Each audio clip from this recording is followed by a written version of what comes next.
Vamos direto ao ponto e mergulhar nos incríveis mecanismos microscópicos e químicos dos rins. Hoje a gente vai acompanhar a jornada fascinante do filtrado. Vamos observar desde o momento em que o sangue entra no órgão até a formação da urina final.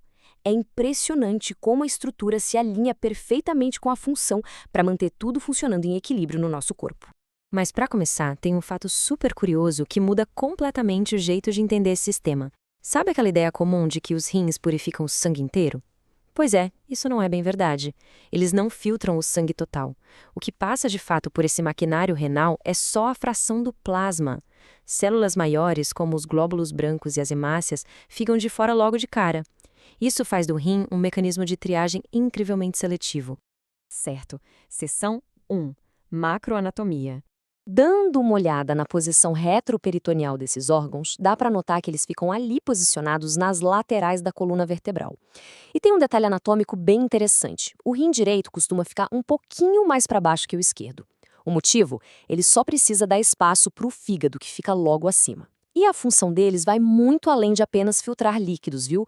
Eles são verdadeiras fábricas biológicas. Produzem hormônios fundamentais como a renina, que regula nossa hemodinâmica, e a eritropoetina, que atua direto na medula óssea para estimular a produção de hemácias. Agora, quando a gente observa o interior do órgão, o contraste visual é gritante. Dá para perceber rapidinho aquela região mais externa e pálida, que é o córtex renal, e a parte mais interna e escura, a medula. Exatamente dentro dessa medula que ficam aquelas estruturas em formato de cone, as pirâmides de Malpighi. Toda a urina processada sai dessas pirâmides, cai nos cálices e vai se acumulando na pelve renal. Essa pelve funciona como um grande reservatório, guardando fluido antes de mandar tudo pelos ureteres em direção à bexiga.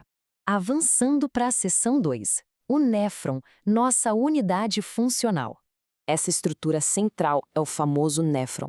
Ele é, sem dúvida, a principal engrenagem de trabalho do rim, formada pelo corpúsculo renal ligado a uma série contínua de túbulos.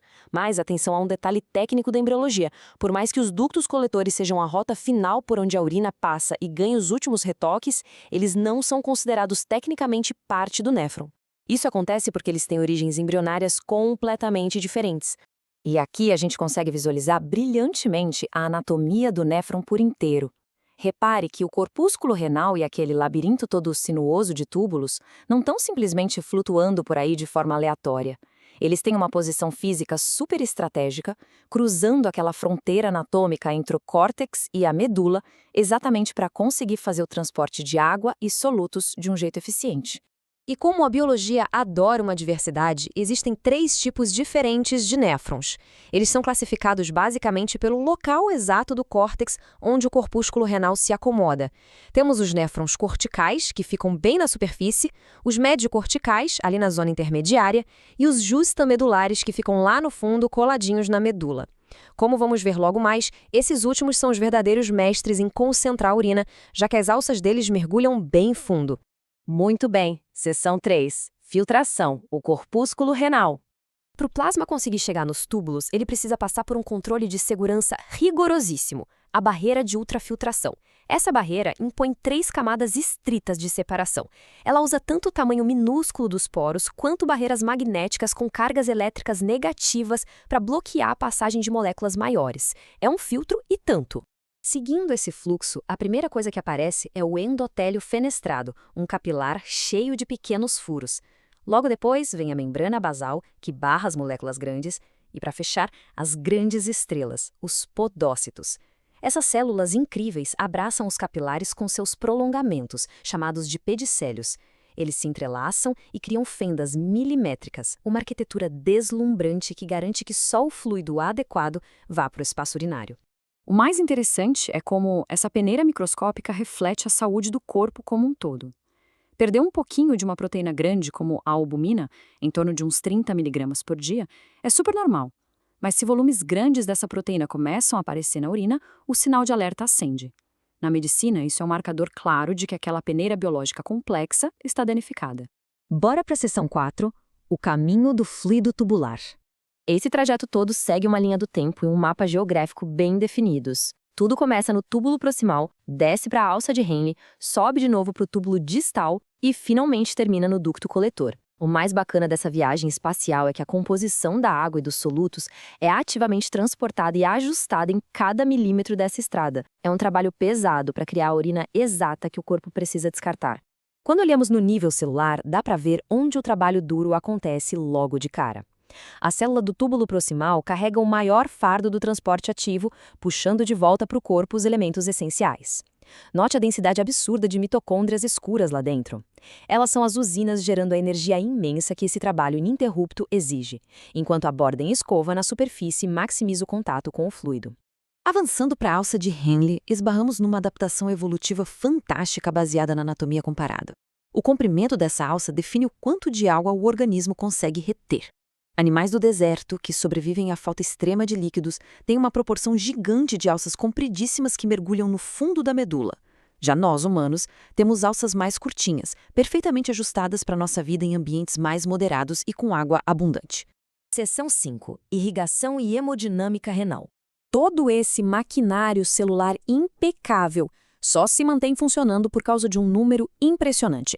Cerca de 20 a 25% de todo o sangue que o coração bombeia a cada batida vai direto e exclusivamente para os rins. Pense nisso.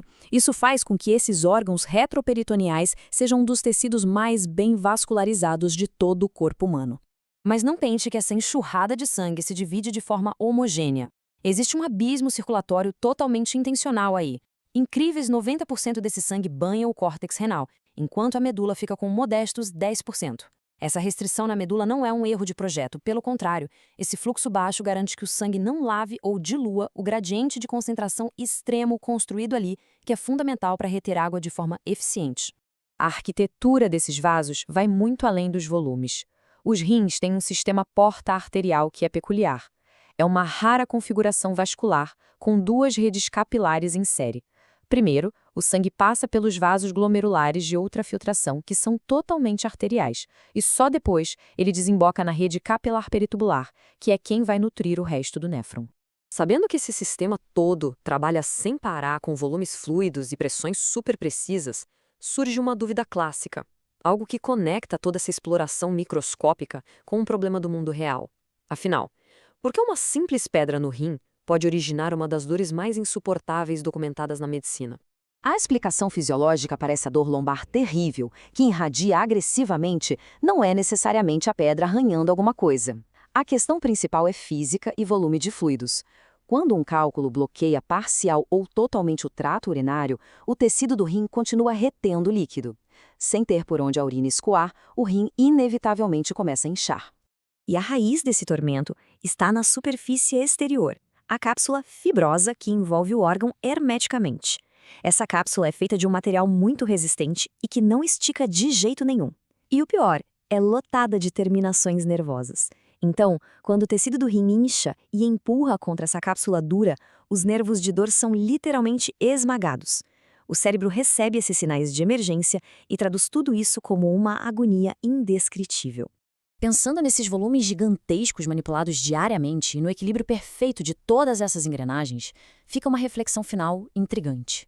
Se uma fração tão imensa do nosso sangue passa por essas estruturas sob uma pressão absurdamente específica a cada minuto, como será que as pequenas oscilações de estresse na nossa pressão arterial sistêmica acabam afetando a cadência dessa dança celular complexa e invisível?